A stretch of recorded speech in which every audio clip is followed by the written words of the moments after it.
కాళేశ్వరం ప్రాజెక్టుపై national dam safety authority ఇచ్చిన మధ్యంతర నివేదికలో ఏం సిఫారసులున్నాయి? ప్రభుత్వం తదుపరి చేపట్టాల్సిన చర్యలపై ముఖ్యమంత్రి రేవంత్ రెడ్డి ఆరా తీశారు. శనివారం సాయంత్రం సచివాలయంలో భారీ నీటి పారుదల శాఖ మంత్రి ఉత్తమ్ కుమార్ రెడ్డితో ఆయన చర్చలు జరిపారు. మంత్రులు తుమ్మల నాగేశ్వరరావు, పొంగులేటి శ్రీనివాస్ రెడ్డి, జూపల్లి కృష్ణారావు, కొండ సురేఖ, ముఖ్యమంత్రి సలహాదారు వేం నరేందర్ రెడ్డి సీఎం వెంట ఉన్నారు.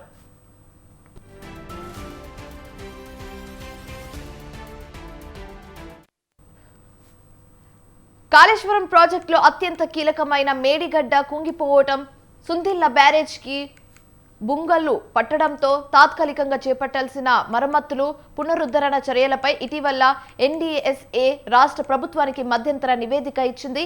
ఈ నివేదికలో ఉన్న ముఖ్యమైన అంశాలు, సిఫారసులు ఏంటని ఉత్తమ్ కుమార్ రెడ్డి సీఎంతో పాటు మంత్రులకు వివరించారు. 2019లోనే బ్యారేజ్లకు ప్రమాదం ఉన్నట్లు తేలిందని, రిపేర్లు, పునరుద్ధరణ చర్యలు చేపట్టిన ప్రాజెక్టుకు ముప్పు ఉంటుందని తోసిపుచ్చలేమని ఎన్డీఎస్ఏ అందులో స్పష్టం చేసింది.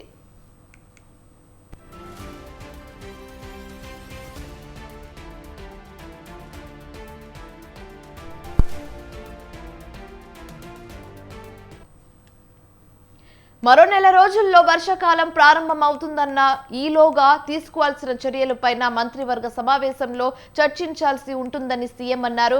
రిపేర్లు చేయాలా? ప్రత్యామ్నాయాలు ఏమైనా ఉన్నాయా? మరింత నష్టం జరగకుండా ఏం చర్యలు చేపట్టాలనేది ఇరిగేషన్ విభాగం అధికారులతో కలిసి నిర్ణయాలు తీసుకోవాల్సి ఉంటుందన్నారు.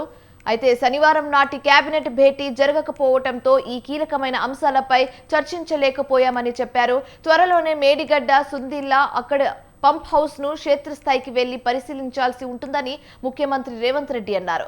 ఇక ఇదే అంశానికి సంబంధించి మరింత తాజా సమాచారం మా ప్రతినిధి వేణు అందిస్తారు. వేణు, చెప్పండి.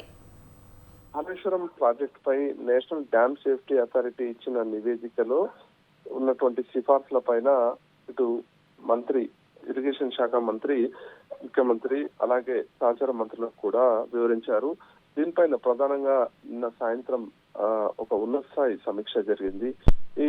ఈ సమీక్షలో ప్రధానంగా అసలు కాళేశ్వరం ప్రాజెక్ట్ లో అత్యంత కీలకమైన మేడిగడ్డ, అలాగే సుందిళ్ల బ్యారేజ్ కి సంబంధించి ఏదైతే తాత్కాలికంగా చేపడుతున్న మరమ్మతులు, పునరుద్ధరణపై ఇటీవల ఎన్డీఎస్ఏ ఇచ్చినటువంటి మధ్యంతర నివేదిక పైనే ప్రధానంగా చర్చ జరిగింది. ఈ నివేదికలో ఉన్నటువంటి ముఖ్యమైన అంశాలు, సిఫారసులన్నింటినీ కూడా ఇటు సీఎంతో పాటు మంత్రులకు కూడా ఉత్తమ్ కుమార్ రెడ్డి వివరించడం జరిగింది. 2019లోనే బ్యారేజ్ కి ప్రమాదం ఉన్నట్లు తేలిందని, రిపేర్లు అలాగే పునరుద్ధరణ చేపట్టిన ప్రాజెక్టు ముప్పు ఉండదని చెప్పలేమని చెప్పి కూడా అందులో ఎన్డీఎస్ఏ స్పష్టం చేసింది. ఇక మరోవైపు మరో నెల రోజుల్లోనే వర్షాకాలం రాబోతోంది. మరి ఈ లోపు రిపేర్లు చేపట్టాలా ఏంటి అనే దానిపైన కూడా ఇటు చర్చ జరిగింది, కానీ ఎలాంటి నిర్ణయం మాత్రం ఇంకా తీసుకోలేదు. అయితే మరోవైపు ఈ రానున్న వర్షాకాలం లోపు ఏదో ఒకటి చేయాలని చెప్పి ఇటు ప్రతిపక్షాలు కూడా డిమాండ్ చేస్తున్నటువంటి పరిస్థితి ఉంది.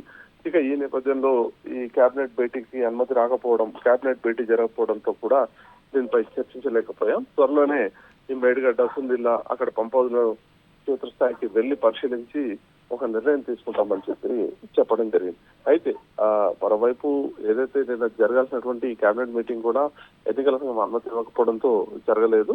ఇక మరోవైపు మరొకసారి కూడా అవసరమైతే ఢిల్లీకి వెళ్లి ఇటు ఎన్నికల సంఘాన్ని స్వయంగా కలిసి మేము అనుమతి కోరుతాం. ఆ అనుమతి ఇవ్వగానే మేము మరొకసారి కేబినెట్ లో నిర్ణయం తీసుకొని ముందుకు వెళ్లే దిశగా అడుగులు వేస్తామని చెప్పి ముఖ్యమంత్రి చెప్పడం జరిగింది. Right, thank you Venu.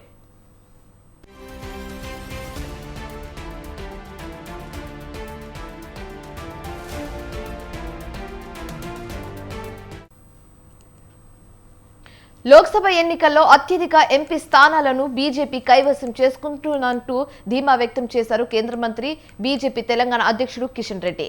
దేశంలో మేధావులు, విద్యావంతులు బీజేపీకి అండగా నిలిచారని చెప్పుకొచ్చారు. కాంగ్రెస్ పార్టీ ఇచ్చిన హామీలను అమలు చేసే శక్తి రేవంత్ రెడ్డికు లేదంటూ వరంగల్ పర్యటనలో ఎద్దేవా చేశారు.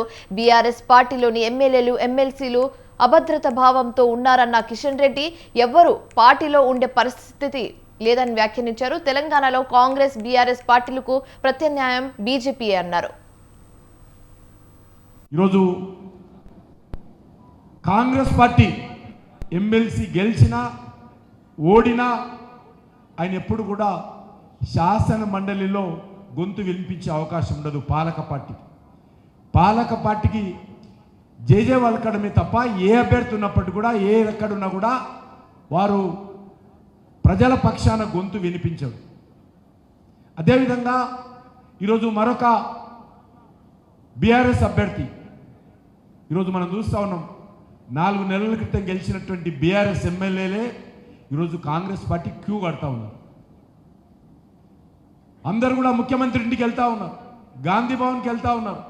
మనం చూసాం ఇక్కడ వరంగల్లో ఇక్కడ గెలిచినటువంటి ఎమ్మెల్యే ఈ జిల్లాలో కనీసం గెలిచిన పదవికి రాజీనామా చేయకుండా ఆయన కాంగ్రెస్ పార్టీలో చేరి కాంగ్రెస్ పార్టీ అభ్యర్థిగా తన కుటుంబం నుంచి పోటీ చేయించారు. ఈరోజు